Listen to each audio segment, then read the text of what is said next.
Sejumlah penyandang masalah kesejahteraan sosial terlibat aksi kejar-kejaran dengan petugas Satpol PP dalam razia yang digelar di wilayah Cipinang dan Pondok Bambu, Jakarta Timur.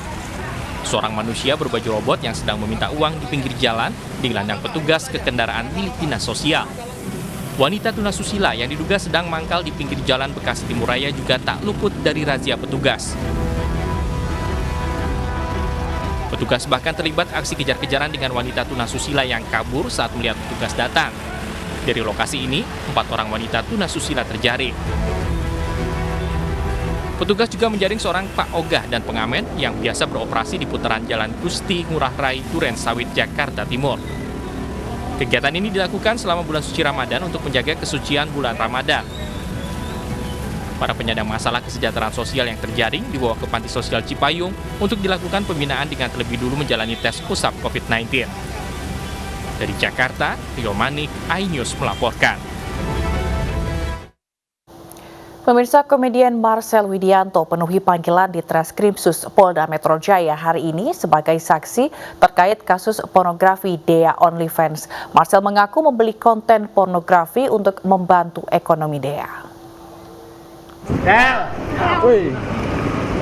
Del tiba di kantor di Treskrimsus Polda Metro Jaya sesuai dengan jadwal panggilan pemeriksaan, yaitu pukul 10 pagi. Marcel diduga melakukan pembelian sebanyak 76 konten milik Dea OnlyFans secara langsung. Usai pemeriksaan, Marcel menjelaskan bahwa dirinya membeli konten pornografi Dea ini hanya ingin membantu perekonomian Dea yang saat itu sedang kesulitan. Marcel mengaku membeli konten Dea untuk konsumsi pribadi seharga 1,4 juta rupiah.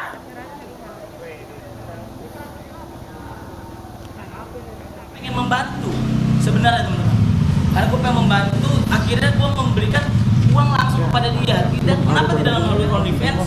Karena mungkin pemikiran gue adalah ketika gue ngasih ke OnlyFans, nanti antar ada yang namanya potongan harga, potongan uang, mungkin ada fee dari OnlyFans-nya. Jadi akhirnya gue kasih dia langsung untuk membantu, karena memang sejujurnya gue adalah berasal dari orang yang susah gitu. Gue tahu banget ketika ada wanita yang akhirnya menjalankan hal seperti itu, otomatis pasti ekonomi masalahnya. Jadi apa yang bisa gue bantu ya udah ekonomi. Dan kalau misalkan lu tanya kenapa akhirnya lu beli, ya udah ya karena memang kan gue penasaran juga. Akhirnya gue tukar konten, kalau gue ngasih uang doang takutnya ntar dia tersinggung, akhirnya ya udah tukar konten. Terseret kasus Dea OnlyFans, Marcel Widianto banjir dukungan moral. Tidak hanya dari para penggemar, dukungan juga datang dari rekan sesama komedian.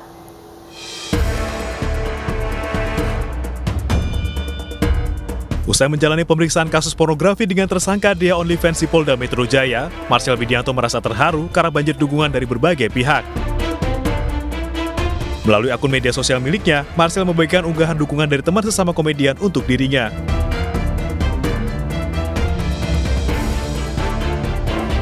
Dukungan datang dari Bintang Emon yang membuat video tentang kasus pornografi Dea OnlyFans yang menyeret nama Marcel.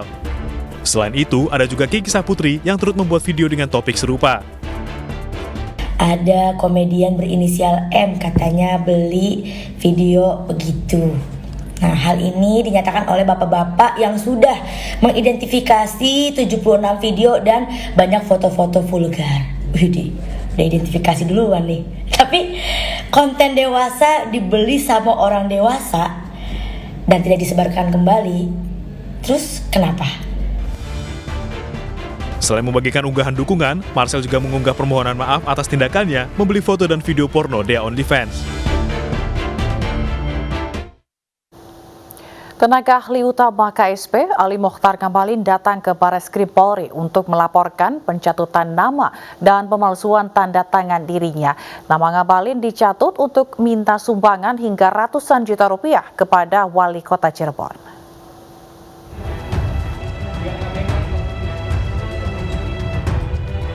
Ali Mokhtar Ngabalin datang ke Bareskrim Polri Kamis pagi untuk membuat laporan atas pencatutan namanya dan pemalsuan tanda tangan dirinya. Nama tenaga ahli utama kantor staf presiden ini dicatut untuk meminta sumbangan kepada Wali Kota Cirebon, Nasyruddin Aziz, sebesar 800 juta rupiah. Dalam surat palsu tersebut terdapat nomor handphone atas nama Dian Cahyani. Namun Ngabalin memastikan tidak mengenal dan tidak memiliki staf atas nama tersebut. Ini ya? Suratnya ya, Bang? Oh ini suratnya. Ini suratnya. Ini ya, sorry ya. Ini surat. Ini kan coba lihat ini. Surat ini Bang Ali lihat ya. Dia apa saja kejanggalan dalam surat itu? Iya, pertama dia pakai nama.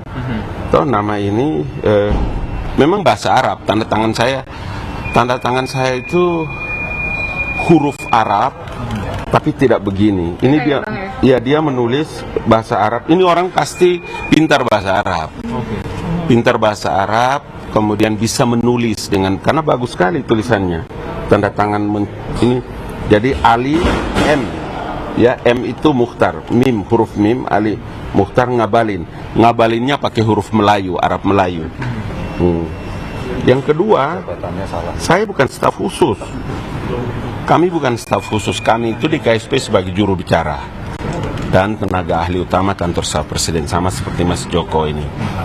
Yang berikutnya, nggak ada kewenangan kami itu mengeluarkan surat-surat keluar, itu nggak ada. Tidak ada regulasi, tidak ada aturannya. Nah, itu saya syukur sekali, alhamdulillah Pak Wali Kota, saya lihat wawancaranya, saya terima kasih, apresiasi. Sebelumnya, surat permintaan bantuan uang sebesar 800 juta rupiah yang mencatut nama Ali Mukhtar Ngabalin diterima Wali Kota Cirebon Nasruddin Aziz. Surat berisi permintaan sumbangan untuk santunan anak yatim dan tertera tanda tangan Ali Ngabalin beserta stempel palsu KSP. Namun surat ini dipastikan palsu dan bertujuan untuk menipu. Tim Liputan melaporkan. Sementara itu, polisi kembali menangkap admin akun IndraKens Wiki terkait binary option Binomo. Hingga kini sudah 4 orang yang ditetapkan sebagai tersangka dalam kasus penipuan Binomo.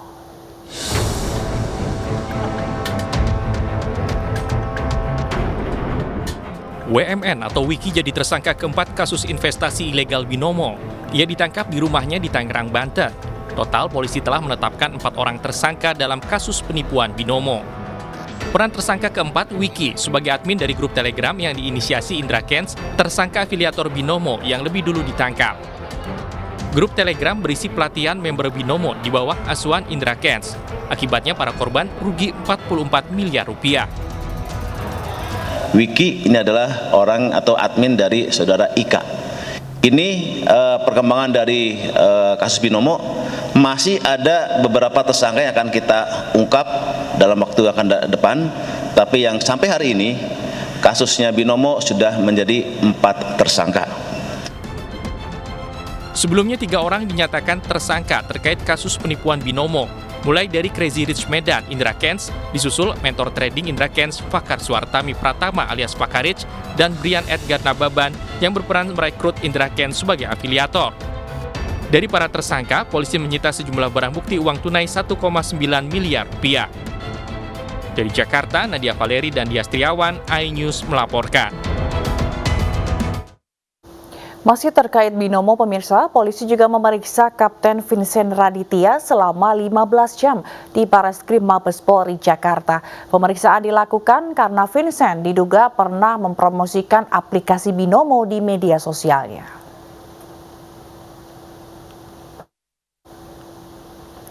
Pemeriksaan terhadap Kapten Vincent dilakukan polisi dari pukul 10 Rabu pagi hingga pukul 1 Kamis dini hari.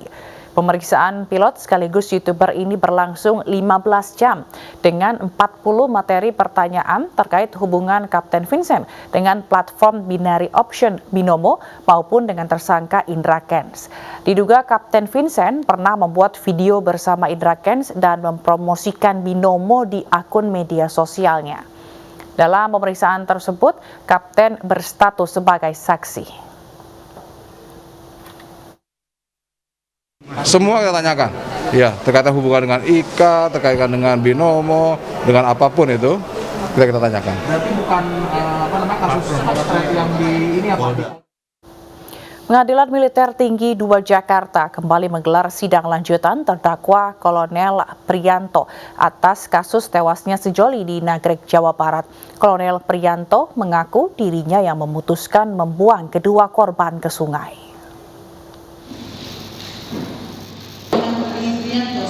Dengan didampingi polisi militer saat memasuki ruang sidang, Kolonel Priyanto kembali menjalani sidang lanjutan di Pengadilan Militer Tinggi 2 Jakarta atas kasus tewasnya sejoli bernama Handi Saputra dan Salsabila.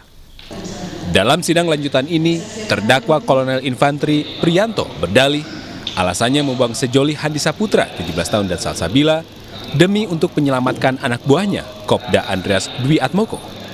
Priyanto awalnya mengaku berniat membawa kedua korban masuk ke mobil untuk dibawa ke rumah sakit. Sementara niat membuang sejoli muncul saat dirinya merebut kemudi mobil dari anak buahnya. Priyanto langsung berniat menyembunyikan kematian Handi dan Salsabila karena tidak ingin anak buahnya dihukum sebagai pelaku penabrakan kedua korban. Niat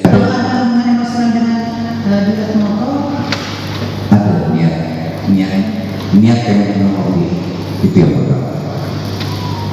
Kemudian panik.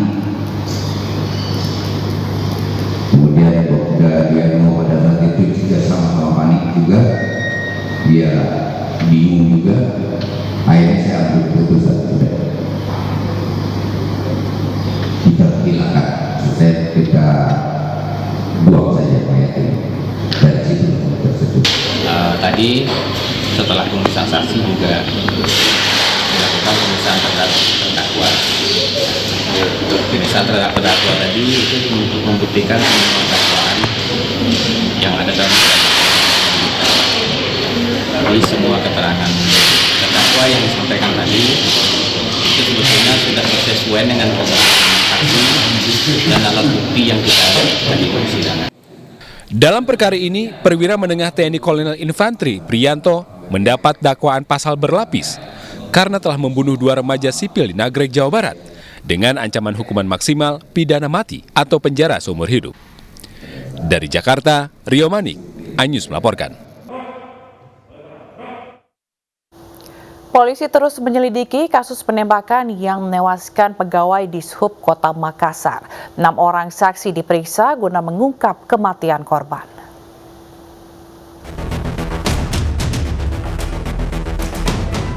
Empat anggota keluarga Najamuddin Sewang, korban penembakan OTK, diperiksa tim penyidik Polrestabes Makassar, Sulawesi Selatan pada Kamis dini hari. Selama 7 jam pemeriksaan, para saksi dicecar puluhan pertanyaan terkait kematian pria berusia 33 tahun itu yang merupakan tenaga honorer Dinas Perhubungan Kota Makassar. Sebelumnya, Unit Kriminal Umum Polda Sulsel telah memeriksa ada 2 saksi. Kronologisnya itu yang pada saat kejadian, sebelum berangkat sampai terjadi peristiwa itu, sama saat di rumah kayak gimana saat menemukan luka itu.